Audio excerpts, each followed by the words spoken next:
പ്രിയമുള്ളവരെ, വചനജ്വാല 1010 ദിനത്തിലേക്ക് പ്രവേശിക്കുന്ന ഇന്ന് ജൂൺ 6 വ്യാഴാഴ്ച എല്ലാവർക്കും സുന്ദരമായ ഒരു സുപ്രഭാതം ആശംസിക്കുന്നു. നമ്മൾ ഇന്ന് ഈശോയുടെ തിരുഹൃദയ വണക്കമാസം 6-ാം ദിവസത്തിലേക്ക് പ്രവേശിക്കുന്ന ഇന്ന് യൂദിത്തിന്റെ പുസ്തകം 5-ാം അധ്യായം 13 മുതൽ 24 വരെയുള്ള തിരുവാക്യങ്ങളാണ് ശ്രവിക്കുക. ദൈവം അവരുടെ മുൻപിൽ ചെങ്കടലിനെ വറ്റിച്ചു. അവിടുന്ന് സീനായ്, കാദശ് ബർണിയ എന്നിവിടങ്ങളിലൂടെ അവരെ നയിക്കുകയും മരുഭൂമിയിൽ ജീവിച്ചിരുന്നവരെ ഓടിച്ചു കളയുകയും ചെയ്തു. അങ്ങനെ അവർ അമ്മോര്യരുടെ നാട്ടിൽ വസിച്ചു. അവർ തങ്ങളുടെ ശക്തി കൊണ്ട് ഹെഷ്ബോൺ നിവാസികളെ നശിപ്പിച്ചു. ജോർദാൻ കടന്ന് മലമ്പ്രദേശമാകെ കൈവശപ്പെടുത്തി. കാനാന്യർ, പെരീസ്യർ, ജബൂസ്യർ, കാൻ, ഷെക്കെംകാർ, ഗിർഗാഷ്യർ എന്നിവരെ തുരത്തി ദീർഘകാലം അവിടെ പാർത്തു. തങ്ങളുടെ ദൈവത്തിനെതിരായി പാപം ചെയ്യാതിരുന്നിടത്തോളം കാലം അവർക്ക് അഭിവൃദ്ധിയുണ്ടായി. പാപത്തെ വെറുക്കുന്ന ദൈവം അവരോട് കൂടെ ഉണ്ടായിരുന്നു. എന്നാൽ അവിടുന്ന് നിർദ്ദേശിച്ച പാതയിൽ നിന്ന് വ്യതിചലിച്ചപ്പോൾ അനേകം യുദ്ധങ്ങളിൽ അവർ ദയനീയമായി പരാജയമടഞ്ഞു. അവർക്ക് വിദേശങ്ങളിലേക്ക് അടിമകളായി പോകേണ്ടി വന്നു. ശത്രുക്കൾ അവരുടെ ദൈവത്തിന്റെ ആലയം നിലംപാരി ചാക്കുകയും നഗരങ്ങൾ പിടിച്ചടക്കുകയും ചെയ്തു.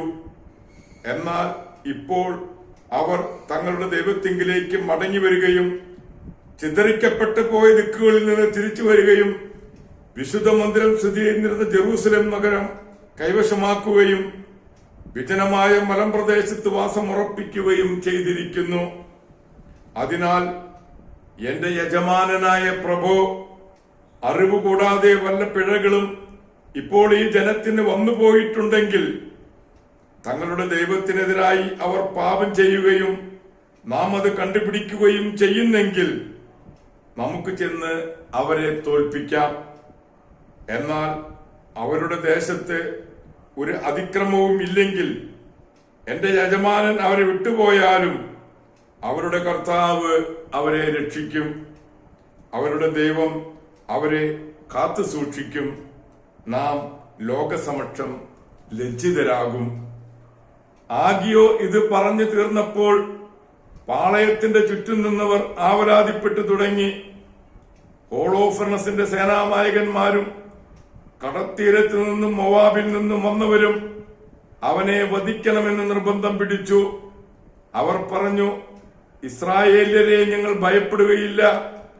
യുദ്ധം ചെയ്യുന്നതിന് ശക്തിയോ കഴിവോ ഇല്ലാത്ത ജനതയാണ് അവർ. ഹോളോഫർണസ് പ്രഭു, നമുക്ക് കയറിച്ചെല്ലാം. അങ്ങയുടെ വൻപിച്ച സൈന്യം അവരെ ഗ്രസിക്കും. ദൈവത്തിന്റെ തിരുവചനമാണ് നാം ശ്രവിച്ചത്.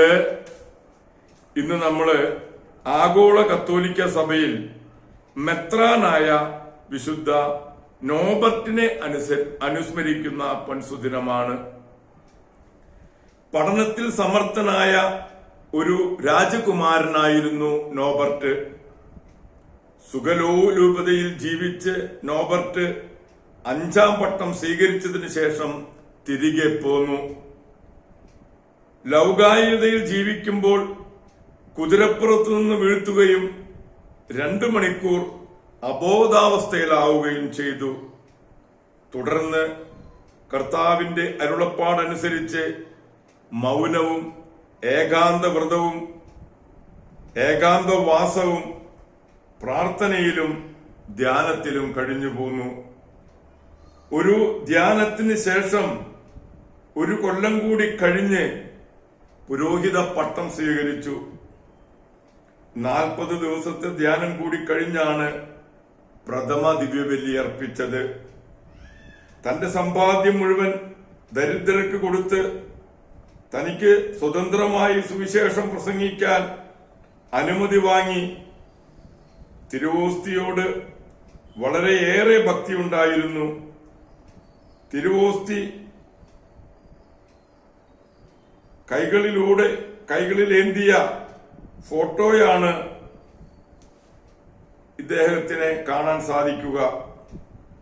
46 വയസ്സിൽ മെത്രാനായി, 53 വയസ്സിൽ ആർച്ച് ബിഷപ്പ് ആയതിനു ശേഷമാണ് ഇദ്ദേഹം ദിവംഗതനായത്. മെത്രാനായ ആർച്ച് ബിഷപ്പായ വിശുദ്ധ നോബർട്ടിന്റെ മധ്യസ്ഥം യാചിച്ച് നമ്മൾ ഇന്നത്തെ ദിവസത്തെ ദിനചര്യകളിലേക്ക് പ്രവേശിക്കാം.